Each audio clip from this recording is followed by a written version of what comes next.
Estamos en 7 Magazine, en las 7 de La Rioja. Vamos a abrir una ventana inmensa a los libros, porque hoy tenemos dos invitados de excepción y un tercero que siempre nos acompaña, que también es de excepción cuando hablamos de libros. Diego Ochoa, ¿qué tal, Diego? Buenas tardes, Silvia. Bienvenido. ¿Qué tal va el día? Oye, ya te veo sujetando un libro que sin duda es el protagonista de este espacio en 7 Magazine. Ya voy haciendo spoiler de lo que va a suceder a continuación. Bueno, pues qué más decir, La forja de una rebelde, Lorenzo Silva y Noemí Trujillo, que van a estar con nosotros, por lo tanto, qué mejor que estar en directo por Skype para que podamos hacerles pues distintas preguntas que tenemos acerca del libro. Pues un lujazo que estén hoy con nosotros Lorenzo Silva, Noemí Trujillo, que ya nos escuchan desde Madrid. ¿Qué tal? Bienvenidos a los dos. Hola, muy buenas, ¿qué tal? Buenas tardes. Buenas tardes. Bueno, un placer que estéis hoy con nosotros. Por cierto, que el miércoles también estaréis en Logroño. Sí, eso es, miércoles por la tarde. Diego, en el Espacio Santos Ochoa. Sí, o sea, el miércoles a las 7:30 tenéis una cita con Lorenzo Silva y Noemí Trujillo, que van a estar presentando su libro, por lo tanto, ocasión perfecta para acercaros y que os dejen el ejemplar firmado. La forja de una rebelde. Vamos a hablar de esta novela, de esta historia que tiene mucho que ver con la pandemia. Ahora, cuando estamos hablando de que se cumplen 2 años de ese inicio de la pandemia, voy a empezar preguntándoos por la escritora, por la inspectora. ¿Por qué surge esta novela y por qué este caso que tiene mucho que ver con la pandemia? Bueno, hay varias razones para contestar a tu pregunta. 2 años después parece que el miedo a la pandemia ya se ha desdibujado por otros miedos, ¿no? Tristemente tenemos la actualidad de la invasión rusa en Ucrania, ¿no? Pero nosotros pretendíamos con el libro, con La forja de una rebelde, invitar al lector que se dejara con la lectura a reflexionar de lo que han significado los 2 últimos años de la pandemia para él en su vida también, ¿no? En su experiencia personal. Queríamos dar un testimonio a través de la investigación de un doble crimen que sucede en pandemia, durante la pandemia, de algunas de las cosas que nos han pasado. Bueno, también la verdad es que aunque la pandemia está ahí y sobre todo está el confinamiento, la época dura del confinamiento, el crimen no solo sucede durante la pandemia en la que llevamos ya tanto tiempo, sino concretamente en esos primeros meses de encierro. Digamos que no hemos intentado tampoco hacer una narración sobre lo que ha representado la pandemia, sino cómo nuestras vidas, en este caso la vida de la inspectora, siguieron durante aquellos días, han seguido después y continúan ahora, ¿no? Y cómo pues algunos de los problemas que afloraron entonces y que siguen hoy vivos también vienen de atrás, ¿no? Sobre todo en lo que tiene que ver con esas relaciones problemáticas que acaban conduciendo a los hechos criminales, ¿no? En este caso hablamos de Manuela Mauri, de esa inspectora que en ciertos momentos os hemos escuchado con pues un paralelismo con vuestra vida también. Este libro y esta pandemia se inició, en tu caso, Noemí, el 14 de marzo, precisamente hace 2 años, fallecía tu madre, y esa situación de ese duelo tan complicado en pandemia te llevó y te hizo reflexionar también a la hora de escribir este libro. Sí, cuando abordamos el proceso de escritura, yo le pedí a Lorenzo que no obviáramos la pandemia, que la pandemia estuviera presente casi como un personaje más. Efectivamente tuve esta experiencia personal, que ha sido una experiencia que por desgracia pues ha compartido mucha gente, ¿no? Muchos hijos hemos perdido a nuestros padres. La cifra oficial de víctimas por COVID es de algo más de 100.000 personas en España, pero sabemos que hay cifras no oficiales que dicen que pueden ser muchos más. Para mí era importante dar testimonio de este proceso de muerte colectiva, de duelo colectivo, porque ha estado muy invisibilizado, corremos el riesgo de convertirlo en una cifra, y todo eso pues son dramas humanos que han afectado a muchas personas y a muchas familias en España y en el mundo, y para mí era importante dar ese testimonio. Diego. Pues mira, yo creo que como bien comentas, pues el hecho de que el libro esté escrito en pandemia y que esté con mucho sentimiento, creo que ayuda pues a que al final todos los que hemos vivido la pandemia y todo lo que comentas, pues nos veamos totalmente reflejados en el libro.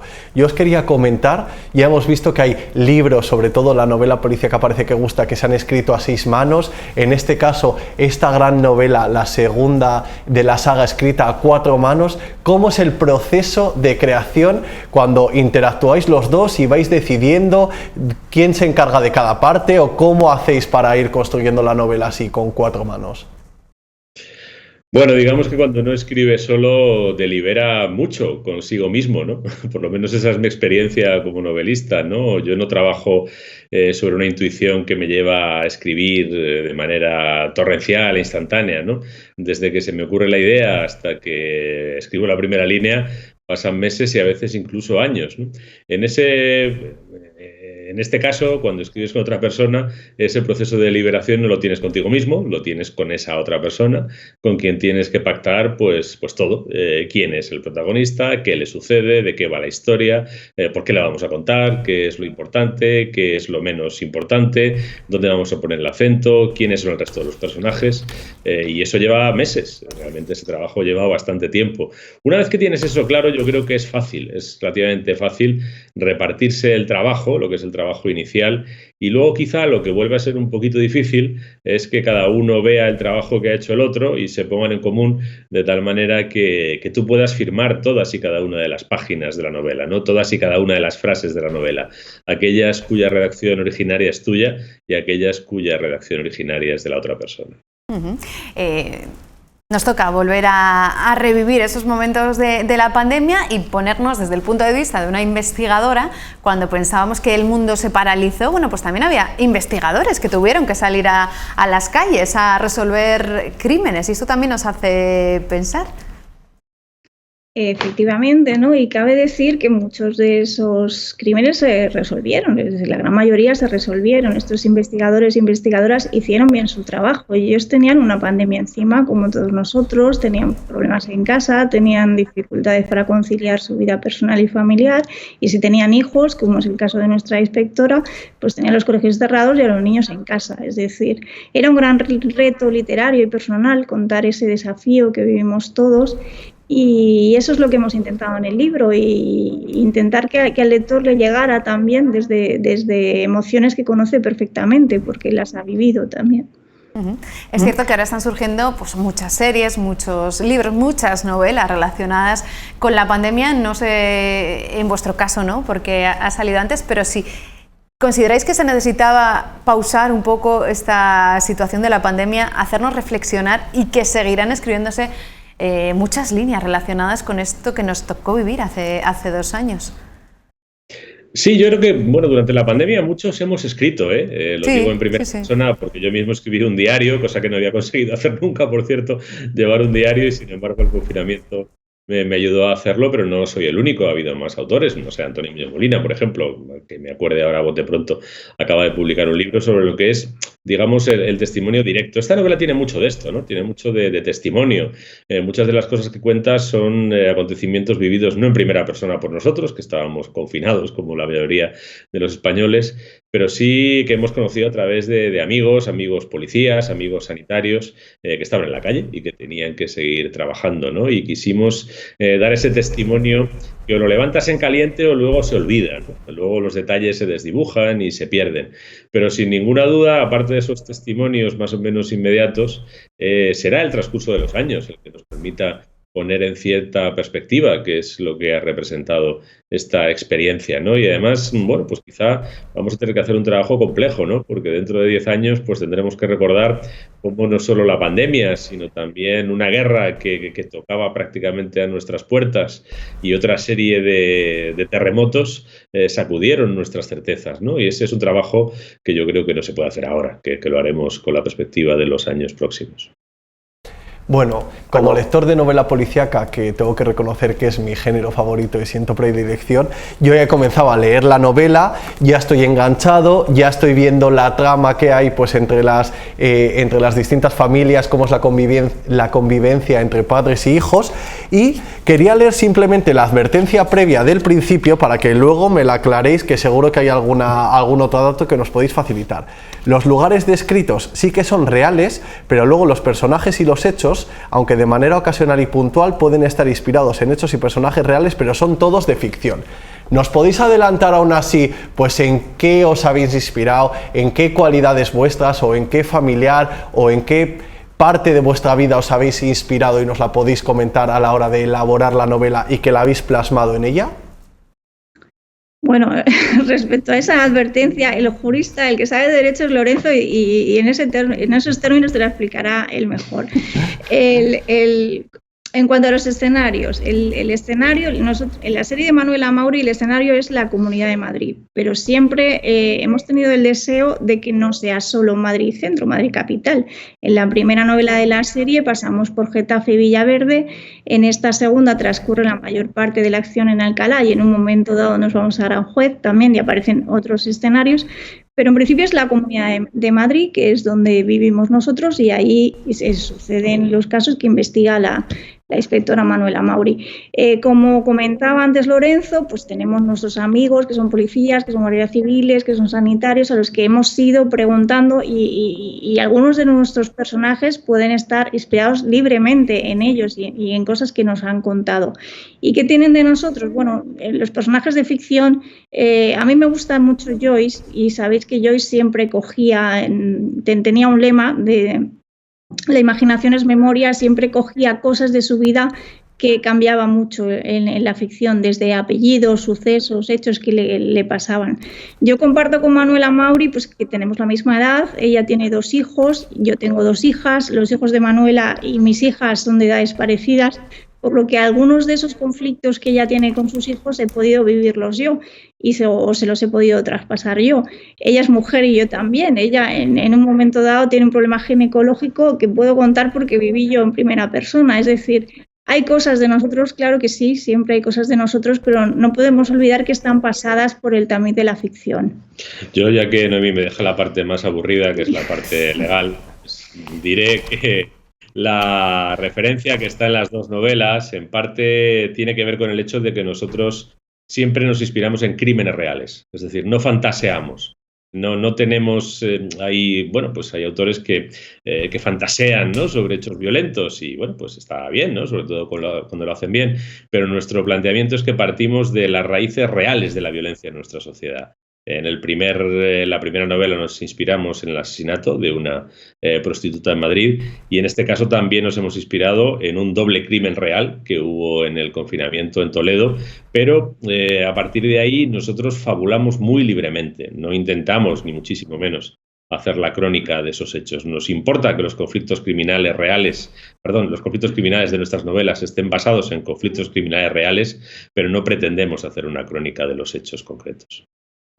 No sé si está ya Manuela Mauri investigando otro caso que tendrá cobijo en una tercera novela. Bueno, da igual, puedo responder cualquiera de los dos. Lo tenemos hablado, pero bueno, el hecho que nos inspira ya lo tenemos identificado y ya estamos trabajando en la trama. Sí, la tenemos bastante clara en muchos sentidos, ¿no? Nos tomaremos un tiempo porque creo que es bueno que dejar un cierto espacio entre una novela y otra, pero la idea está ya en nuestra cabeza. Bueno, pues ya hay idea, ya hay una situación que puede inspiraros. Quizás también Logroño, la capital riojana, que no sé si hace tiempo que no visitáis, si habéis tenido oportunidad de visitarlo, también puede inspiraros. Tenemos un problema, que Manuela es de un grupo de homicidios de Madrid, pero bueno, siempre... Sí, me refería más a nivel de autores, ¿eh? En este caso ya era a nivel de autores, a nivel vuestro. Ya sé que no se sale de Madrid, pero en este caso ya más a nivel personal, a nivel vuestro. Bueno, y a ella en su vida personal la podemos hacer viajar a Logroño. Claro, bueno, pues estaría muy bien también, luego que sí. Oye, pues Silvia, todo lo que hemos conseguido, ¿eh? Hemos conseguido ya saber que va a haber una tercera parte en la cual están ya trabajando. Oye, ahí ha quedado el guiño de que si se hace un guiño de Logroño, ya sabes que aquí los riojanos estaríamos encantados.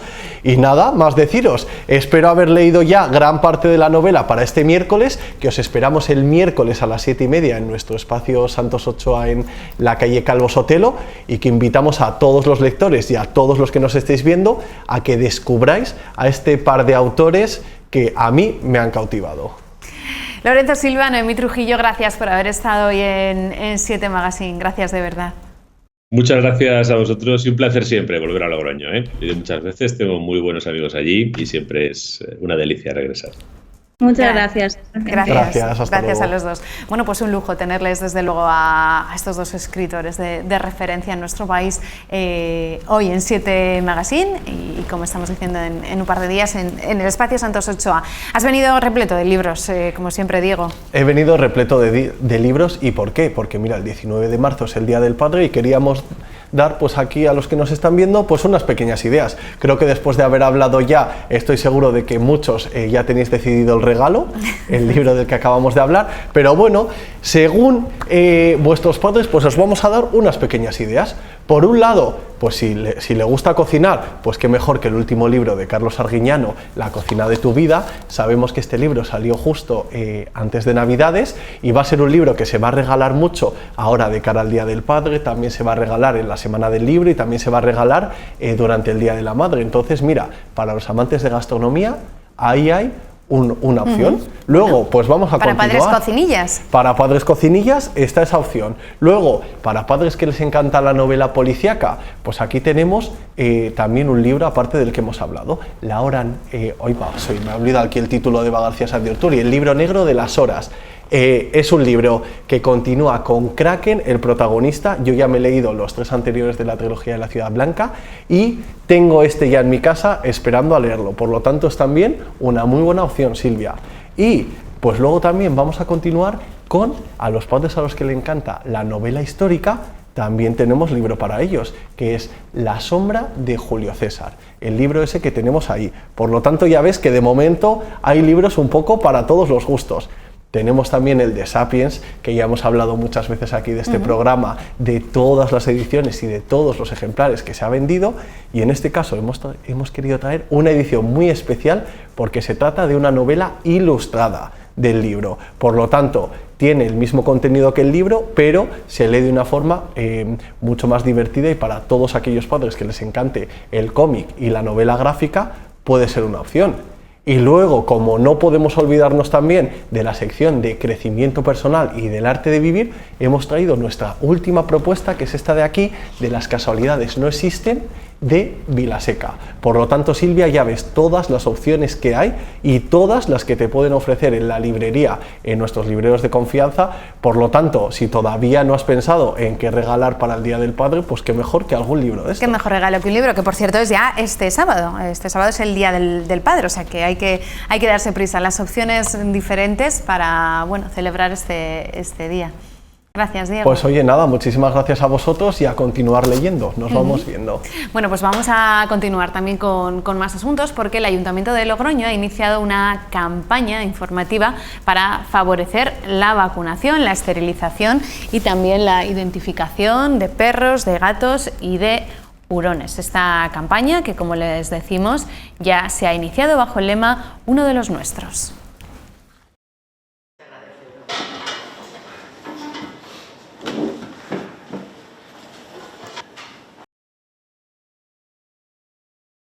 Estamos aquí para presentaros una campaña informativa y de concienciación sobre 3 acciones básicas para el bienestar de nuestros animales de compañía, como son la vacunación, la esterilización y el microchipado o identificación.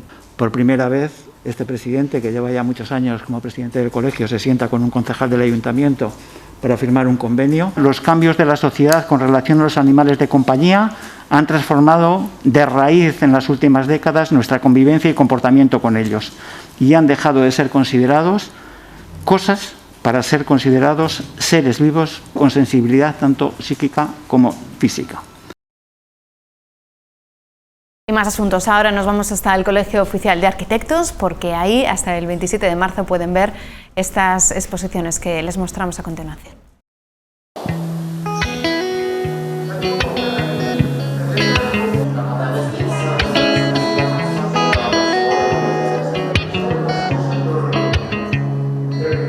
Put your phone on silent. Sit down to talk.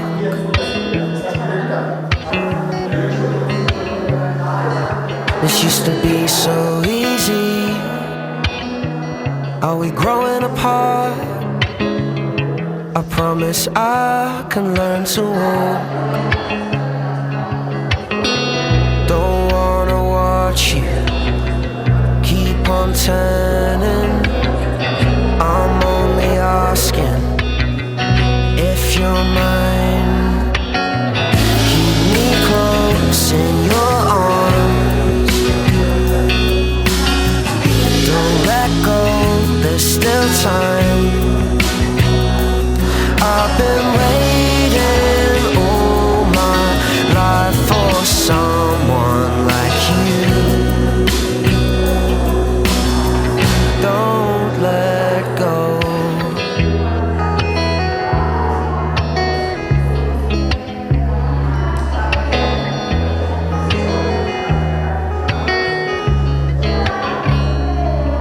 Put the world on silent. Block. Y continuamos con más asuntos. Ya nos acompaña en el plató de 7 Magazine Diego Moreno. Hola Diego, ¿qué tal? Bienvenido. Hola, muchas gracias. Acaba de presentar una tesis en la Universidad de La Rioja con un sobresaliente de nota y vamos a hablar de las mujeres y el papel de las mujeres en la España liberal, algunas de ellas que aparecen recogidas en tu tesis, mujeres de riojanas. Sí, aunque es una tesis a nivel nacional, me he centrado también en algunas mujeres riojanas. Bueno, ¿cómo surge esta tesis? ¿Por qué quieres centrarte en el papel que ocupan las mujeres en esa España liberal, sobre todo desde el punto de vista de ámbitos como la prensa, la cultura o la literatura? Pues la verdad es que cuando empecé a hacer la tesis abrí el abanico bastante y me fui encauzando sobre este tema porque vi que había muchas carencias bibliográficas sobre estas mujeres y quise dar esa oportunidad de descubrirlas. Uno de los puntos que tú resaltas en esa tesis es que las mujeres del siglo XIX tuvieron un papel importante, pero que luego a lo largo de la historia se les ha silenciado. Sí, así es. Ellas siempre estuvieron presentes en la sociedad, en la prensa de la época, pero luego la bibliografía posterior y los estudios posteriores las han silenciado y las han olvidado de que también habían participado en la literatura y en la prensa. Por tanto, sí que tuvieron un papel protagonista y ha sido la historia quienes no ha sabido reflejarlo o quien de manera notoria lo ha silenciado o lo ha escondido. Sí, yo siempre digo que hay que hacer un poco autocrítica como historiador y que somos los historiadores los que tenemos que recuperar también por obligación moral ese papel que tuvieron y destacar la trascendencia que tuvieron en su época las mujeres. Y en este caso, las mujeres riojanas de esa España liberal, dame nombres y dime por favor en qué destacaron y por qué lo recoges en tu tesis. Pues sin duda la más famosa protagonista de todas es nuestra duquesa de la Victoria, la mujer del general Espartero, que nació aquí en Logroño y trajo al general Espartero también cuando se retiraron de la vida política y están enterrados en la Catedral de la Redonda.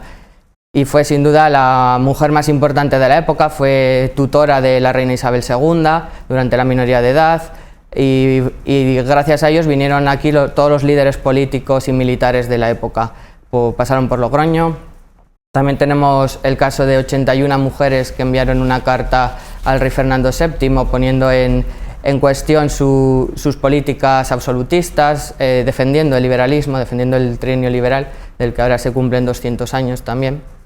Y La Rioja se convirtió en una cuna del liberalismo, sin ninguna duda.